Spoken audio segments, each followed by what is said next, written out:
So if you've ever read the Harry Potter series, you know that in the 5th book, there's a character called Mad-Eye Moody, who turns out to be an imposter, but he's that year's Defense of the Dark Arts teacher.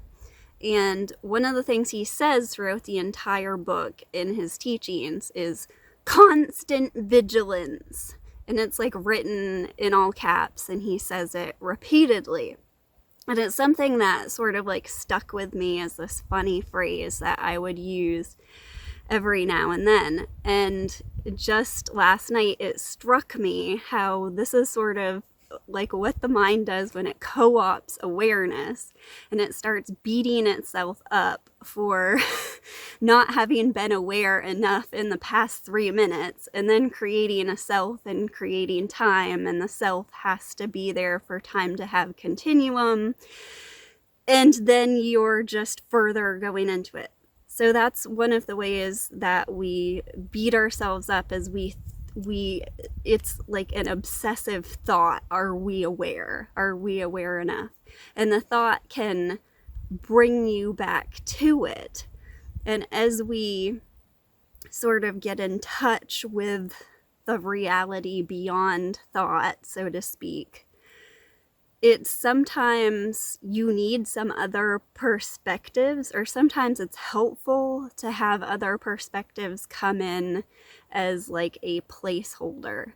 And so when you start feeling like like you've traded in the awareness for the constant vigilance and given the job to the mind, it's really important to relax and to realize that it's in those moments of happiness and joy, and not beating ourselves up for not being there, that there is no resistance. That resistance is dropped. And so this perspective came to me while journaling, and what I was doing is I realized that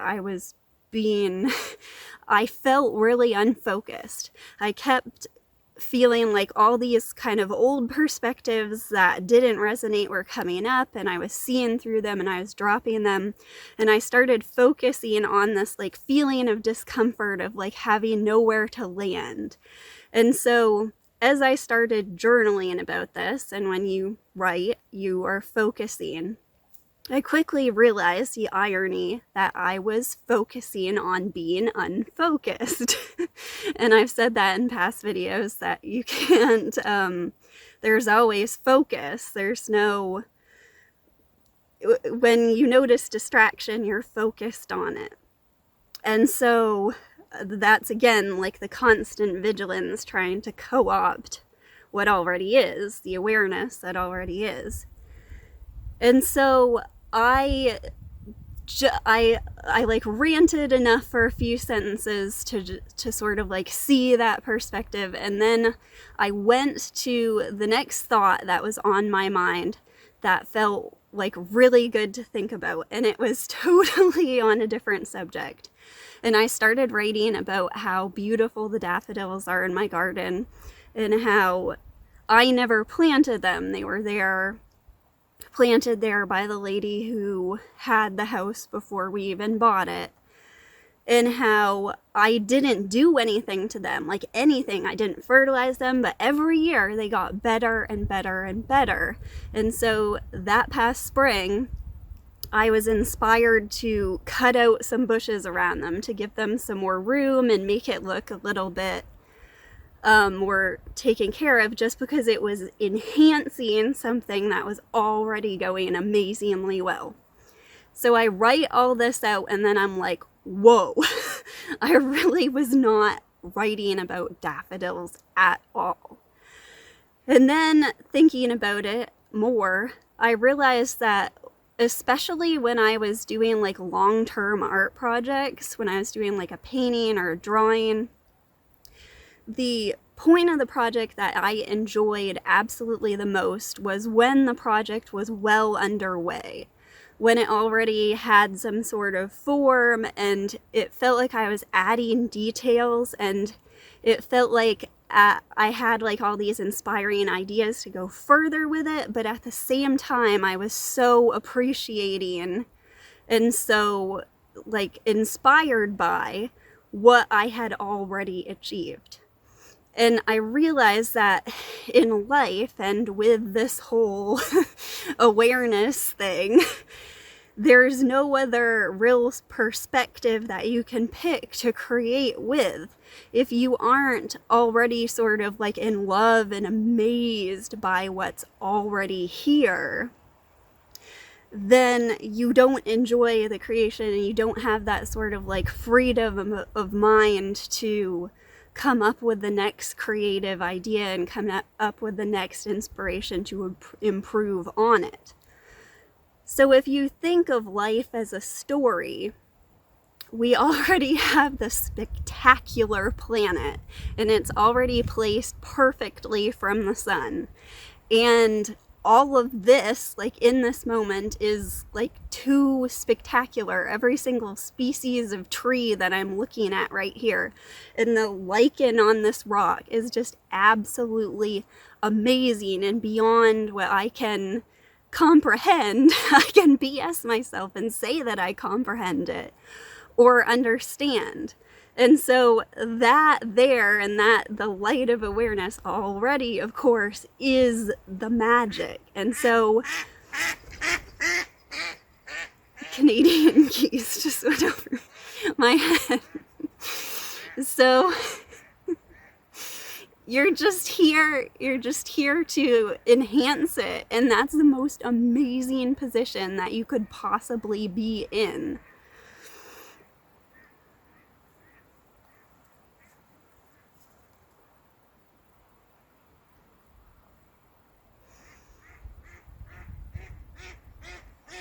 Oh, I guess they weren't happy over there. And you're always making adjustments. Sometimes you go the wrong way and you turn around and you realize you have more clarity to the direction that you want to go in. But I feel like sometimes we realize like what a villain the mind is and what a villain the mind can be.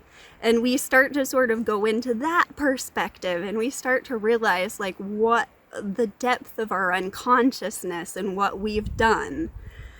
And that's not, it's sort of accurate, but it's all sort of, it's going in the wrong direction. It's all sort of like contrast to lead you to what perspective to take next, which is that you're already a creation.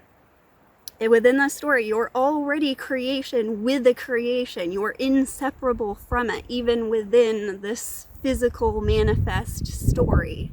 And it's already going amazingly well. You're not thinking about your bodily functions and how amazingly well they're going. And healing occurs when we're not thinking about things.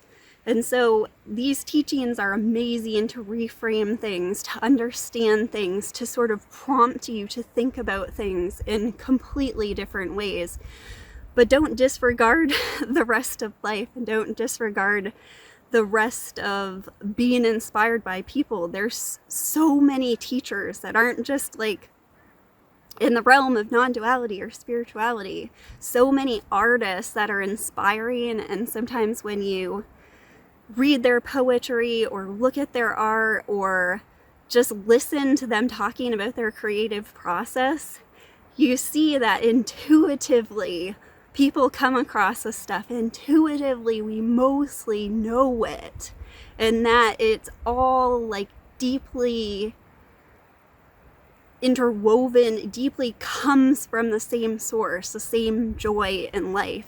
And you're completely free. You don't have to focus on any teachings. You don't have to separate your life from anything, but you're improving upon something that's already amazing. And just to know this stuff is an amazing luck. It's an amazing boon to you. It's amazing luck just to have come across it.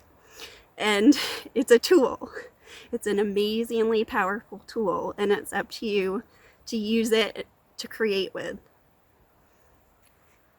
So remember, the mind that is teaching you how to avoid being a villain is actually the villain. It's Mad Eye Moody. It's the imposter.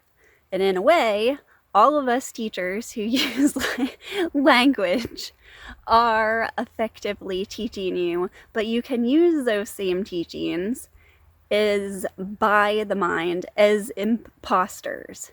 So do not mistake constant vigilance and the mind trying to own all of its wisdom and all of its spiritual jargon and all of its pointers and all of its shoulds and passing it off as awareness.